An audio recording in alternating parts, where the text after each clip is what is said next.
ಪ್ರೀತಿಯ ಪ್ರಥಮ PUC ವಿದ್ಯಾರ್ಥಿಗಳೇ, ಎಲ್ಲರಿಗೂ ಕೂಡ ಮತ್ತೊಮ್ಮೆ ನಮ್ಮ ಯೂಟ್ಯೂಬ್ ಚಾನಲ್ಗೆ ಸ್ವಾಗತವನ್ನು ಕೋರುತ್ತಿದ್ದೇವೆ. ನಾನು ನಿಮ್ಮ Islam sir. Welcome back to my another informative video. Subject physics ಆಗಿರುತ್ತೆ. ಈ ಒಂದು ಕ್ವಶನ್ ಪೇಪರನ್ನು ನಮಗೆ ಕಳಿಸಿಕೊಟ್ಟಂತಹ ಗಗನ್ ಅವರಿಗೆ ಧನ್ಯವಾದಗಳನ್ನು ತಿಳಿಸುತ್ತಿದ್ದೇನೆ. I request every one please send your ಏನಂತೀರ question papers to our mail ID ALLININONE1PDF99@gmail.com. God bless you. ಬನ್ನಿ ವಿದ್ಯಾರ್ಥಿಗಳೇ, ಫಸ್ಟ್ ಇಯರ್ PUCಯ ಇದೇ ವರ್ಷದ ರೀ, ಹಳೇದಲ್ಲ. ಭಾಳ ಜನಕ್ಕೆ ಅದೇ ಡೌಟು ಪದೇ. Physical quantity which has no dimensions but, ಆಯಿತಾ, ಏನಿದು SI ಯೂನಿಟಾ? ಇದು ಏನೋ ಎಡವಟ್ಟಾಗಿದೆ. ಹಿಸ್ ಯೂನಿಟ್ ಅದು, ಆಯಿತಾ. Question number 1, right answer is, my dear children, that is option B, angle is the right answer, ಆಯಿತಾ. ಕ್ವಶನ್ ನಂಬರ್ 2 ನೋಡ್ತಾ ಹೋಗೋಣ. Area under velocity time graphs gives dash ಅಂತ ಇದೆ. Right answer is displacement is the right answer.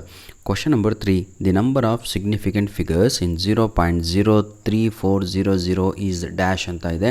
ನೋಡಿ ವಿದ್ಯಾರ್ಥಿಗಳೇ, 3400 ಇದೆ ಅಲ್ವಾ, ಅದು ಮಾತ್ರ ಕೌಂಟ್ ಆಗುತ್ತೆ ಸಿಗ್ನಿಫಿಕೆಂಟ್ ಫಿಗರ್ಸಿಗೆ, ಆಯಿತಾ, ನಂಬರ್ಸಿಂದ. ಹಾಗಾಗಿ ಇಲ್ಲಿ ರೈಟ್ ಆನ್ಸರು ಅವ್ರು ಹಾಕಿದಾರಲ್ವ, ಆಪ್ಷನ್ ಸಿನೇ ಸರಿಯಾದ ಉತ್ತರ ಆಗಿರುತ್ತದೆ. ವಿದ್ಯಾರ್ಥಿಗಳೇ, ಇಲ್ಲಿ ಡೌಟ್ ಇದೆ, ಭಾಳ ಜನಕ್ಕೆ 3 ಅಂತಲೂ ಬರೀತಾರೆ, ಯಾಕೆ ಅನ್ನೋದು ಗೊತ್ತಿಲ್ಲ. Question number 4, if D is distance and S is displacement, the correct relationship between them is dash ಅಂತ ಇದೆ. Question number 4 right answer is option C ಆಗಿರುತ್ತೆ. ದಟ್ ಈಸ್ D ಈಸ್ ಏನದು less than and equal to S ಅಂತ, ಅಂದರೆ displacement ಅಂತ, ಆಯಿತಾ. Distance is less than and equal to displacement ಅಂತ. Question number 5 ಕಣ್ರಿ, for maximum height of projectile angle should be dash. Question number 5 right answer is option D, 90 is the right answer.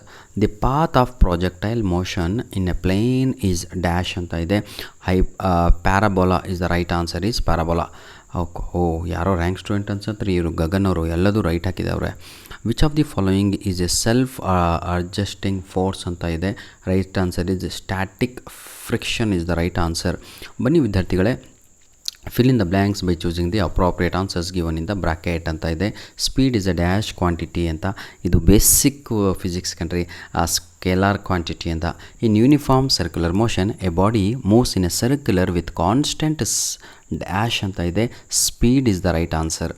For force acting for a short duration is called impulse ಅಂತ ಕರಿತೀವಿ. ಧನ್ಯವಾದಗಳು.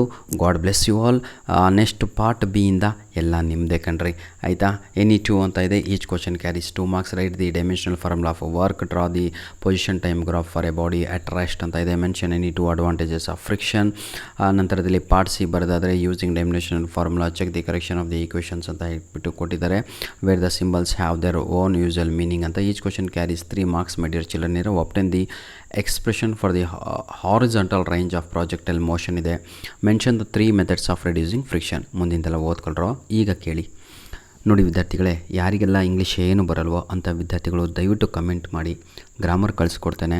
ಹಾಗೂ 50 ಮಿನಿಟ್ಸಿಂದು ನಾನು last ವೀಕಲ್ಲಿ ಒಂದು video upload ಮಾಡಿ ಕೊಟ್ಟಿದ್ದೆ. ಒಂದು ವಿಡಿಯೋ ನೋಡಿದರೆ ಸಾಕು 40 ಔಟ್ ಆಫ್ 40 ಫಿಕ್ಸ್ ಬರುತ್ತೆ. ಯಾರೆಲ್ಲ ನೋಡ್ಕೊಂಡೋಗಿ ಎಕ್ಸಾಮ್ ಬರೆದು ಬಂದಿದ್ದಾರೋ, ಖುಷಿಯಾಗಿ ಬಂದಿದ್ದಾರೆ ಎಕ್ಸಾಮ್ ಹಾಲಲ್ಲಿ, ಬರೀ ಆ ವಿಡಿಯೋನೇ ನೆನಪು ಬಂದಿರೋದು, ಔಟ್ ಆಫ್ 40 ಬರೆದಿದ್ದಾರೆ ಕಣ್ರಿ.